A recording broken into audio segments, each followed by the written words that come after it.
School of ಮೈನ್ಸ್ವರೆಗೂ 2.3 kilometres ಇದೆ. 2.3 kilometre ಇದೆ total. Bridge ಸೇರಿ 12.5 ಕ್ರೋರ್ಸಲ್ಲಿ ಇದು ಕೆಲಸ ಆಗ್ತಾ ಇರೋದು. ಫಸ್ಟಲ್ಲಿ 7.5 ಬ್ರಿಡ್ಜು ಆ ಕಡೆಯಿಂದ ಕೆಲಸ ಆಗ್ತಾ ಬರುತ್ತೆ. ಇಲ್ಲಿಂದ 5 ಕ್ರೋರ್ಸು. ಒಂದು 2-3 ಮಂತ್ಸಲ್ಲಿ KGF ಅಲ್ಲಿ 33 ಆಕ್ಸಿಡೆಂಟ್ಸಲ್ಲಿ ಡೆತ್ ಆಗಿರೋದ್ರಿಂದ, ಬರೀ 3 ಮಂತ್ಸಲ್ಲಿ ಆಗಿರೋದ್ರಿಂದ, ಪೊಲೀಸಲ್ಲಿ ಅದು ರಿಪೋರ್ಟ್ ಇರೋದ್ರಿಂದ ನಾವು ಈ ಸ್ಟ್ಯಾಂಡ್ನ ತೊಗೊಂಡಿರೋವಂಥದ್ದು.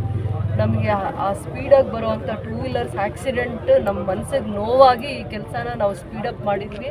ಕಾಂಟ್ರಾಕ್ಟ್ರನ್ನೂ ನಾವು ಕನ್ವಿನ್ಸ್ ಮಾಡಿದ್ದು, ಟೆಂಡರ್ ಪ್ರೋಸೆಸ್ನೆಲ್ಲ ಇಮಿಡಿಯೇಟಾಗಿ ಮಾಡಿ ಇದನ್ನು ನಾವು ಮಾಡಿರೋದು. ಇದು 12.5 ಕ್ರೋರ್ಸ್ದು ರೋಡ್. ಇದು ರೋಡ್ ವೈಡನ್, ಇಷ್ಟು ದಿನ ಡಬಲ್ ರೋಡ್ ಇತ್ತು, ಇದು 4 ಲೈನ್ಸ್ ಆಗುತ್ತೆ. 4 ಲೈನ್ಸ್ ಯಾಕೆ ಮಾಡಿದ್ದೀವಿ ಅಂದರೆ ಇಲ್ಲಿ ನೈಟಲ್ಲಿ ಹೋಗುವಾಗ ಲೈಟ್ಸ್ ಇರಲಿಲ್ಲ, ರೋಡು ಮೀಡಿಯನ್ ಇರಲಿಲ್ಲ. ಮೀಡಿಯನ್ನು ಲೈಟ್ಸು ಕತ್ಲು ಇದ್ದಿದ್ದರಿಂದ 2 ವೀಲರ್ ಯಾವಾಗಲೂ ಸ್ಪೀಡಾಗಿ ಓಡಾಡ್ತಾ ಇದ್ದಾಗ ಅಲ್ಲಿ 1-2 ಜಾಗದಲ್ಲಿ ಕರ್ವ್ ಇದೆ. ನಾವು ಇವತ್ತು ಏನದು ಬ್ರಿಡ್ಜ್ ಪ್ರಪೋಸ್ ಮಾಡಿದ್ದೀವಿ, ಆ ಕರ್ವ್ ಇದೆ. 2 ರೀಸನ್ಸಿಂದನೂ ಆಕ್ಸಿಡೆಂಟ್ಸ್ ಜಾಸ್ತಿ ಆಗ್ತಾಯಿತ್ತು. ಸಂಜೆ ಟೈಮಲ್ಲಿ ಆಗ್ತಾಯಿತ್ತು, ನೈಟ್ ಆಕ್ಸಿಡೆಂಟ್ಸ್ ಆದರೆ ನೋಡ್ಕೊಳ್ಳೋಕೆ ಕೂಡ ಆಗ್ತಾ ಇರಲಿಲ್ಲ. ಆ ಜಾಗ ಅಂಥದ್ದು. ಆ ದಾರಿಯಲ್ಲಿ ಹೋಗ್ತಾ 2-3 ಕಡೆ ಬರಿಯಲ್ ಗ್ರೌಂಡು ಇದೆ, ಐದರ್ ರೈಟ್ ಸೈಡ್ ಲೆಫ್ಟ್ ಸೈಡು ಇರೋದ್ರಿಂದ ತಪ್ಪಾಗೋ ಅಥವಾ ಸ್ಪೀಡಾಗಿ ಹೋಗ್ತಾ ಇದ್ದಿದ್ರಿಂದನೂ ಆಕ್ಸಿಡೆಂಟ್ಸು ಆಗಿದೆ, ಡೆತ್ತು ಆಗಿದೆ. ಅಂದರೆ 60 ಡೇಸಲ್ಲಿ 90 ಡೇಸಲ್ಲಿ ಕಡಿಮೆ ಟೈಮಲ್ಲಿ ಅಷ್ಟು ಆಕ್ಸಿಡೆಂಟ್ಸು ಡೆತ್ ಆದಮೇಲೆ ಇದೊಂದು ಇನಿಷಿಯೇಟಿವ್ ತೊಗೊಂಡಿದ್ದೀವಿ. KGF ಜನತೆಗೋಸ್ಕರ, ಸುರಕ್ಷತೆಗೋಸ್ಕರ. ಮತ್ತು ವೆಹಿಕಲ್ಸ್ ಇದೆ ಅಂತ ಸ್ಪೀಡಾಗಿ ಓಡಿಸೋದಲ್ಲ, ನಿಮ್ಮ ಪ್ರಾಣನ ಕಾಪಾಡ್ಕೊಳ್ಳೋ ಅಂಥ ಜವಾಬ್ದಾರಿ ನಿಮ್ಮದಾಗಿರುತ್ತೆ. ನೀವು ನಿಮ್ಮ ಕುಟುಂಬದವ್ರಿಗೆ ಎಷ್ಟು ಇಂಪಾರ್ಟೆನ್ಸ್ ಇದೆ ನಿಮ್ಮ ಬಗ್ಗೆ ಅನ್ನೋದು ಅರ್ಥ ಮಾಡ್ಕೋಬೇಕಾಗತ್ತೆ. ಕುಟುಂಬಕ್ಕೆ ನೀವು ಎಷ್ಟು ಆಧಾರ ಆಗಿರ್ತಾರೆ ಅಥವಾ ಆ ಕುಟುಂಬ ನಿಮ್ಮ ಬಗ್ಗೆ ಎಷ್ಟು ಆಧಾರವಾಗಿರ್ತಾರೆ ಅನ್ನೋವಂಥದ್ದನ್ನು ಅರ್ಥ ಮಾಡಿಕೊಂಡು ಡ್ರೈವಿಂಗ್ ಮಾಡದೇ ಇರೋದು ಒಂದೊಂದು ಸತಿ ಆಕ್ಸಿಡೆಂಟ್ಸ್ಗೆ ಕಾರಣ ಆಗ್ತಾ ಇದೆ. ಕಾರಣ ಏನೇ ಆಗಿರಲಿ, KGF ವ್ಯಾಪ್ತಿಯಲ್ಲಿ ಕೃಷ್ಣಾವರಂ ಆ ತಿರುವಲ್ಲಿ ಆಕ್ಸಿಡೆಂಟ್ಸ್ ಆಗಿರುವಂಥದ್ದು PWDಗೆ ರಿಪೋರ್ಟ್ ಆಗಿದೆ. ಲೋಕಲ್ ಪೊಲೀಸ್ ಸ್ಟೇಷನ್ಸಲ್ಲಿ ಆ ಮಾಹಿತಿ ಇರೋದ್ರಿಂದ 2 ವೀಲರ್ ಆಕ್ಸಿಡೆಂಟ್ಸ್ ಜಾಸ್ತಿ. ಒಂದು ಕಾರ್ ಆಕ್ಸಿಡೆಂಟ್ಸ್ ಆದಾಗೂ ಪ್ರಾಣ ಹೋಗಿದೆ. ಕ್ರೇನ್ ಕೂಡ ಆಕ್ಸಿಡೆಂಟ್ ಆಗಿ ಪ್ರಾಬ್ಲಮ್ ಆಗಿದೆ.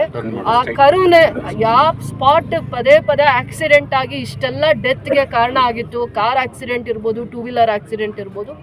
ಮನಸ್ಸಿಗೆ ಭಾಳ ಕಷ್ಟ ಆಗಿ ನಾವು ಇದನ್ನು ವೈಡನ್ ಮಾಡ್ತಾ ಇದ್ದೀವಿ. ಈಗ ಡಬಲ್ ಲೈನ್ಸ್ ಇತ್ತು, ಇದಾದಮೇಲೆ 2 ಮಂತ್ಸಲ್ಲಿ 2 ತಿಂಗಳಲ್ಲಿ 4 ಲೈನ್ಸ್ ಮಾಡಿಕೊಡ್ತೀವಿ ಅಂದಿದ್ದಾರೆ. ಡ್ರೈನು, ಅದಾದಮೇಲೆ ಮೀಡಿಯನ್ನು, ಶೋಲ್ಡರು, ಲೈಟ್ಸು, ಸೇಫ್ಟಿಗೋಸ್ಕರ ಲೈಟ್ಸ್ ಮಾಡ್ತಾ ಇದ್ದೀವಿ.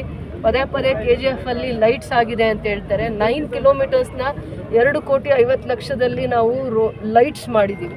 ಎಷ್ಟೊಂದು ರೋಡ್ಗೆ ದುಡ್ಡು ಖರ್ಚಾಗುತ್ತೆ, ಅದನ್ನು ಲೆಕ್ಕ ಕೇಳಲ್ಲ.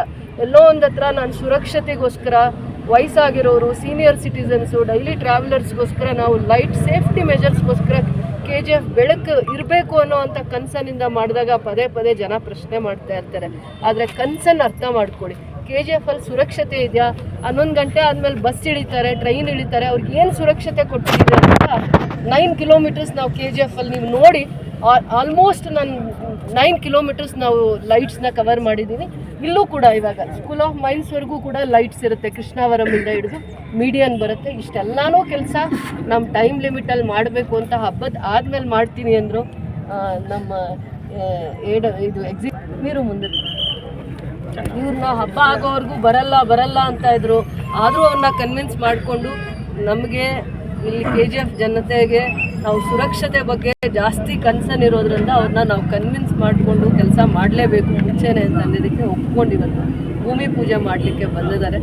ಇದೆಲ್ಲನೂ ಏನಕ್ಕೆ ರೋಡ್ಸ್ ವೈಡನ್ ಆಗ್ತಿದೆ, ಏನಕ್ಕೆ ನಾವು ಸುರಕ್ಷತೆ ಬಗ್ಗೆ ಇಷ್ಟೆಲ್ಲ ಕಾಳಜಿ ವಹಿಸ್ತಾ ಇದ್ದೀವಿ ಅಂತ ಜನ ಅರ್ಥ ಮಾಡ್ಕೊಬೇಕು. ಪ್ರಶ್ನೆ ಮಾಡೋರಿಗೆ ನಾನು ಏನಕ್ಕೂ ಉತ್ತರ ಕೊಡಲ್ಲ. RTI ಇದೆ, ನಮ್ಮ ಕಾರ್ಯಕರ್ತರು RTI ಆಗ್ತಾರೋ, ಬೇರೆಯವ್ರು ಆಗ್ತಾರೋ, ಒಳ್ಳೆ ಉದ್ದೇಶದಿಂದ ಆಗ್ತಾರೋ, ದುರುದ್ದೇಶದಿಂದ ಆಗ್ತಾರೋ, ಅದಕ್ಕೆ ನಾನು ಉತ್ತರ ಕೊಡಲ್ಲ. ನನ್ನ ಕೆಲಸನೇ ಉತ್ತರ ಕೊಡುತ್ತೆ. ಏನು ಬೇಕಾದರೂ ಮಾಡಲಿ, ನನ್ನನ್ನು ಜನ ಆಯ್ಕೆ ಮಾಡಿದ್ದಾರೆ, ಅವರಿಗೆ ನಾನು ಕೆಲಸದ ರೂಪದಲ್ಲಿ ಅವರಿಗೆ ಕೃತಜ್ಞತೆಯನ್ನು ತೋರಿಸ್ತೀನಿ. ಅಷ್ಟೇ ನನಗೆ ಹೇಳಕ್ಕೆ ಬರೋದು, ಬೇರೆ ಇನ್ನೇನು ನಾನು ಮಾತಾಡೋದು. ಯಾವ ಯೋಜನೆ ಅಡಿ ಈ ಇದು ಇರೋ ಸ್ಪೀಡಲ್ಲಿ ಅವರು ತುಂಬ ಸತಿ ಆಕ್ಸಿಡೆಂಟ್ಸ್ ಆಗಿರೋದನ್ನ ಮನಗಂಡು ಎಲ್ಲ ಕರ್ವ್ ಇರೋ ರೋಡ್ಸ್ನ ಸ್ಟ್ರೈಟ್ ಮಾಡ್ತೀವಿ. ಅಲ್ಲಿಂದನೂ ಇಲ್ಲಿಗೆ ಸ್ಟ್ರೈಟ್ ರೋಡೇ ಇರುತ್ತೆ. ಎಕ್ಸ್ಪ್ರೆಸ್ ವೇಯಲ್ಲಿ ಹೈ ಡೆನ್ಸಿಟಿ ಕ್ಯಾಮರಾ ಹಾಕಿದ್ದಾರೆ, ಎಷ್ಟು ಸ್ಪೀಡ್ ಹೋಗುತ್ತೆ ಏನಂತ ಆಟೋಮೆಟಿಕ್ ಆಗಿ ರೀಡಿಂಗ್ ಬರುತ್ತೆ. ಇಲ್ಲಿ ಯಾಕೆ ಆಗಬಾರ್ದು ಅಂದ್ಬಿಟ್ಟು ಈ ಸ್ಪಾಟ್ ಇಲ್ಲಿ ಬಂದು ಈಗ ರೋಡ್ ನವೀಕರಣ ಮಾಡಿ ರೋಡ್ ಪದೇ ಪದೇ ಎಲ್ಲಿ ನೀವು ರೆಕಾರ್ಡ್ ನೋಡಿದ್ರೆ ಫುಲ್ ಆ ಕರು ಹತ್ರನೇ ಆಕ್ಸಿಡೆಂಟ್ ಆಗ್ತಾ ಇರೋದು. ಅದು ತುಂಬ ಡೇಂಜರಸ್ ಆಗಿರೋದ್ರಿಂದ ಕರು, ಅದನ್ನೇ ಆ ಕರುನ ಸ್ಟ್ರೈಟ್ ಮಾಡ್ತಾ ಇದೀವಿ. ಮತ್ತು ಆ 2.3 ಕಿಲೋಮೀಟರ್ 3-4 ಕರು ಚಿಕ್ಕ ಪುಟ್ಟ ಕರು ಕೂಡ ಬರ್ತದೆ, ಅದನ್ನು ಸ್ಟ್ರೈಟ್ ಮಾಡ್ತೀವಿ. 4 ಲೇನ್ ಮಾಡಿದಾಗ ಆಕ್ಸಿಡೆಂಟ್ ಆಗುತ್ತೆ. ರೋಡ್ ಹೈಟ್ ಮಾಡ್ತಾ ಇದ್ರೆ ಯಾವುದು ಅಲ್ಲಿ ಹೈಟ್ ಮಾಡ್ತೀವಿ. ಹೌದೌದು, ಹೈಟ್ ಮಾಡ್ತೀವಿ. ಅದು ಆಲ್ಮೋಸ್ಟ್ ಕೆಲಸ ಆಲ್ರೆಡಿ ಸ್ಟಾರ್ಟ್ ಆಗಿರೋದು ನೀವು ನೋಡ್ತಾನೆ ಇದ್ದೀರಾ. ಆ ಕಡೆ ಅದು ಅದನ್ನ ಇನಿಷಿಯೇಟಿವ್ ತಗೊಂಡಿರೋದು ನೀವು ನೋಡ್ತಾ ಇದ್ದೀರಾ. 4 ಮೀಟರ್ ಹೈಟ್ ಬರುತ್ತೆ ಅಲ್ಲಿ. ಕಾಲಮಿತಿ ಏನಿದೆ? ಬೇಗನೆ ಮಾಡಲಿ ಅಂತ ಹೇಳ್ತೀವಿ. ಈಗ ನಮಗೆ ಗೈಡ್ಲೈನ್ಸ್ ಪ್ರಕಾರ ನಾವು 6 ಮಂತ್ಸ್ ಕೊಡ್ತೀವಿ, ಮೇಡಮ್ 3 ಮಂತ್ಸಲ್ಲಿ ಮುಗಿಸ್ಕೊಡಿ ಅಂತ ಹೇಳಿದ್ದಾರೆ. ಆದಷ್ಟು ಬೇಗ ಮುಗಿಸ್ಬೇಕು. ಸ್ಪೆಷಲ್ ಗ್ರ್ಯಾಂಟಲ್ಲಿ ನಮಗೆ ರೋಡ್ಸ್ಗೆ ಕೆಲವೊಂದು ನಾನು PWD ರೋಡ್ಸ್ ಇಟ್ಟಿದ್ವಲ್ಲ, ಅದು ಇನ್ನೂ ಒಂದು ನಮಗೆ ಒಂದು ಸ್ಪೆಷಲ್ ಗ್ರ್ಯಾಂಟ್ ಇದು SSDP ಬಂದಿದೆ. ಅದು ಬ್ರಿಡ್ಜ್ಗೆ ಇದನ್ನು ತೊಗೊಂಡಿದ್ದೀವಿ. 7.5 ಕೋಟಿ ಒಂದು ಪ್ಯಾಕೇಜು, 5 crores ಇನ್ನು SHDP ಇಲ್ಲಿ ಕವರ್ ಮಾಡಿದ್ದೀವಿ. 2.3 ಕಿಲೋಮೀಟರ್ಸಲ್ಲಿ ಯಾವ ಸ್ಟ್ರೆಚ್ ಕಂಪ್ಲೀಟ್ ಮಾಡೋಕ್ಕಾಗಲಿಲ್ಲ ಬ್ರಿಡ್ಜ್ ತೊಗೊಂಡಿದ್ದಕ್ಕೆ, ಅದನ್ನು SHDPಯಲ್ಲಿ ಈ ಸ್ಟ್ರೆಚ್ ತೊಗೊಂಡಿದ್ದೀವಿ. ಹೌದು, ಕರು ಏನಿತ್ತು ಯಾವೊಂದು ಪ್ಲೇಸಲ್ಲಿ ಪದೇ ಪದೇ ಕ್ರೇನು, ಇದು ಕಾರು, 4 ವೀಲರ್ 2 ವೀಲರ್ ಎಲ್ಲ ಆಕ್ಸಿಡೆಂಟ್ಸ್ ಆಯಿತು. ಅದನ್ನು ನಾವು ಮೇಯ್ನಾಗಿ ಅದನ್ನು ಕನ್ಸರ್ನ್ ಇಟ್ಕೊಂಡೇ ಮಾಡ್ತಾ ಇರೋದು.